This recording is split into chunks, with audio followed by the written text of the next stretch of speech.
বিসমিল্লাহির রহমানির রহিম। প্রিয় দেশবাসী, আসসালামু আলাইকুম আর রহমাতুল্লাহি বারাকাতুহু। ইউনূস সরকার ক্ষমতায় আসার পর গত ১.৫ বছর প্রতিদিন অসংখ্য আন্দোলন, কোথাও ছাত্রদের, একাধিক ছাত্র সংগঠনের, একাধিক কলেজ বিশ্ববিদ্যালয়ের, কোথাও ডাক্তার, কোথাও নার্স, কোথাও সিএনজিওয়ালা, কোথাও শ্রমিক, নানাবিধ আন্দোলন আছে। তার উপর মব, কার বাড়িতে কখন হামলা হবে কেউ জানে না। আরেকদিকে সারা পৃথিবী থেকেই আমাদেরকে ভিসা দেওয়া বন্ধ করে দিয়েছে। সব কিছু মিলেমিশে এক দুর্বিষহ অবস্থা। এখন আবার নির্বাচন, সামনে নির্বাচন। এই মুহূর্তে গত ১ সপ্তাহ যাবৎ আবার নানাবিধ আন্দোলনে দেশ জর্জরিত। গতকালকে আমি ঢাকা সিটি কর্পোরেশনের সামনে প্রায় ১.৫ ঘন্টা গাড়িতে বসেছিলাম। পরে যাই হোক, গাড়ি থেকে নেমে আমি একটা হুন্ডায় করে পুরান ঢাকা দিয়ে আমার বংশাল গন্তব্যস্থলে আসি। বিকেল 3:30টার দিকে আমার গাড়ি আমার বাড়িতে ব্যাক করে। আমি 12টা থেকে ওইখানে বসেছিলাম এবং আমার মেয়েও, নাতি নাতনি, মেহফিলিপ স্কুল থেকে যা আসবে, ঢাকা কলেজের সামনে গণ্ডগোল, আজকেও একই অবস্থা। তারাও বিভিন্ন রাস্তা ঘুরে টুরে কোনো রকমে যান বাঁচিয়ে এসেছে। তারাও 2-2.5 ঘন্টা এইভাবে বসেছিল। একটা দুর্বিষহ অবস্থা।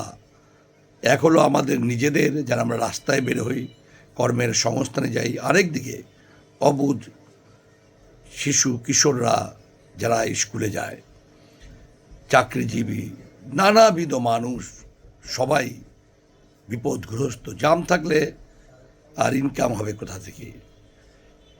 এমন এক দুর্বিষহ সময় আমরা অতিবাহিত করতেছি। আওয়ামী লীগ সরকারের সময় এই জিনিসগুলো কিন্তু ছিল না।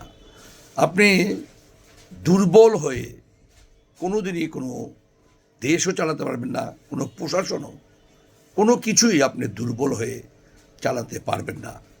আপনাকে কঠোর পদক্ষেপ গ্রহণ করতে হবে।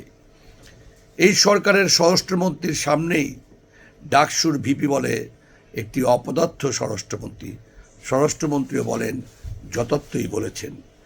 এই যে সচিবালয় ঘেরাও, উপদেষ্টাদের বাড়িঘর ঘেরাও, গাড়ি ঘেরাও, কি দুর্বিষহ অবস্থা! যদি নির্বাচন আরও আগে হয়ে যেত, 3 মাসের মধ্যে যদি নির্বাচন হয়ে যেত, একটি গণতান্ত্রিক সরকার আসতো, তারা তাদের মতো করে কঠোর পদক্ষেপ নিয়েই দেশ পরিচালনা করত। দেশের মানুষ কিছুটা হলেও ভোগান্তিমুক্ত হতো। দুর্নীতি, লুটপাট, সব কিছুই সব সরকারের সময়ে হয়েছে। সামনে কি হবে আমরা কেউ জানি না। উন্নয়ন আদৌ হবে কি না সেটাও আমরা জানি না, কিন্তু দুর্নীতি হবে, লুটপাট হবে, সন্ত্রাস হবে, জোর জুলুম হবে, এটা আমরা নিশ্চিত। কি এক বিপদে ডক্টর ইউনূস এই জাতিকে ফেলেছে। উনার ক্ষমতা লিপ্সু, ক্ষমতার লোভ, তড়িৎ কোনো সিদ্ধান্ত নাই, কঠোরভাবে দেশ পরিচালনা করতে পারতেছে না। রাস্তায় বের হওয়া মানে এক দুর্বিষহ অবস্থা। জানি না এর হাত থেকে কখন আমরা মুক্তি পাব। কি চেয়েছিলাম আর কি হলো? কার কাছে উত্তর আছে, কার কাছে বিচার আছে, কিছুই জানি না। আপনাদের জানা থাকলে আমাকে জানাবেন। আসসালামু আলাইকুম আর রহমতুল্লাহি ওয়া বারাকাতুহু।